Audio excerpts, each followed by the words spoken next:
نبی کریم صلی اللہ تعالیٰ علیہ وسلم جناب بلال حبشی رضی اللہ تعالیٰ عنہ کے قریب سے گزرے تو حضرت بلال کو امیہ بن خلف سخت سزائیں دے رہا تھا، اور حضرت بلال رضی اللہ تعالیٰ عنہ نے اپنی اس تکلیف کو آرام سے بدلنے کی تجویز یہ سوچی تھی کہ وہ جیسے جیسے تکلیف دیتے، مارتے، گرم پتھر آپ کے سینے پہ رکھتے تو حضرت بلال اپنے دل کو تسلی دینے کے لیے کہتے احد احد احد، اللہ ایک ہے، اللہ ایک ہے، اللہ ایک ہے۔ یہ اپنے آپ کو تسلی دینے کے لیے اس جملے کو بار بار دہراتے ہیں۔ نبی کریم علیہ السلام وہاں سے گزرے تو کریم نے مسکرا کے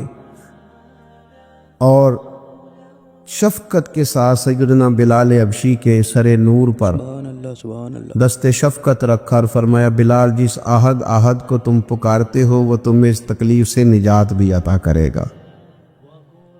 اور پھر یہی بات جب جناب صدیق اکبر کو پتہ چلی تو ڈھیر سارا مال لے کر، بے شک، بلکہ مفسرین نے لکھا ہے آدھا کلو سونا لے کر، آدھا کلو سونا، کمر اچھا ہے فلک پہ نہ ہلال اچھا ہے، سبحان اللہ، نظر بھی نہ ہو تو دونوں سے بلال اچھا ہے۔ کم و بیش آدھا کلو سونا لے کر حضرت بلال کو خریدنے گئے اور پھر خرید لائے۔ اور صرف حضرت بلال کو نہیں خریدا، جناب عامر بن فہیرہ کو بھی خریدا، سبحان اللہ، حضرت زنیرہ کو بھی خریدا۔ بہت سارے ایسے لوگ جو کفر کے نرغے میں تھے اور مسلمان تھے اور تکلیف دی جاتی تھی اور ستائے جاتے تھے، حضرت ابوبکر صدیق نے ان کو خریدا۔ کیا بات ہے پیر صاحب کی۔ اب اس زمانے میں، اس ماحول میں جب ہر چیز پیسوں میں تلتی تھی، لوگوں کے اندر اخلاص کا ڈھونڈنا اور اللہ کی رضا کے لیے کسی کی مدد کرنا یہ کچھ مشکل سا اور بے موسمہ سا پھل تھا، تو حضرت بلال کو اتنے مہنگے داموں میں سیدنا ابوبکر صدیق نے خرید لیا تو لوگ چم گنیاں کرنے لگے، کہنے لگے یہ ویسے عجیب بات ہے، یہ ویسے ہوتا نہیں، یعنی ایک بے موسمہ پھل آ جائے نا کسی جگہ بھی تو لوگ انوکھی انوکھی باتیں کرنے لگ جاتے ہیں، کہتے ہیں یار یہ عجیب بات ہے، یہ کیسے ہو گیا ہے، یہ کیسی انوکھی بات، یہ کیسے ممکن ہے، یہ ہو نہیں سکتا۔ یعنی سارے بندے جھوٹ بول رہے ہوں تو ایک سچ بولے تو انوکھا سا لگتا ہے ذرا، تو ایک دور چل رہا ہو نا جس میں چیزیں بک رہی ہیں، خریدی جا رہی ہیں، تو آپ اس میں کہتے ہیں میں فی سبیل اللہ ہوں تو لوگ پریشان ہو جاتے ہیں کہ یہ کیسے ہو سکتا ہے۔ تو اب اس زمانے میں جب حالات اتنے خراب تھے سبحان اللہ، کہ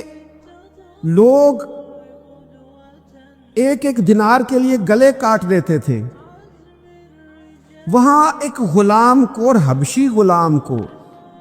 اور سیاہ فام غلام کو اتنے مہنگے داموں میں خریدنا کام بڑا مشکل تھا۔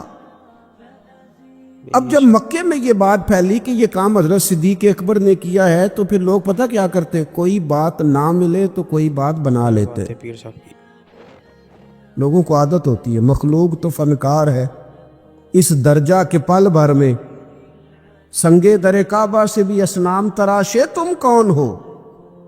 تم کون ہو، کیا چیز ہے داغ کبابی۔ لوگوں نے تو جناب مریم پہ بھی الزام تراشے، بات نہ ملے تو لوگ بات بنا لیتے، بات گھڑنا کو مشکل کام ہے، اتنی سونی گھڑتے ہیں کہ لگتا ہے کہ یہ جھوٹ ہے ہی نہیں، سچ ہے۔ انہوں نے بات گھڑ لی، طے کر لی، کہنے لگے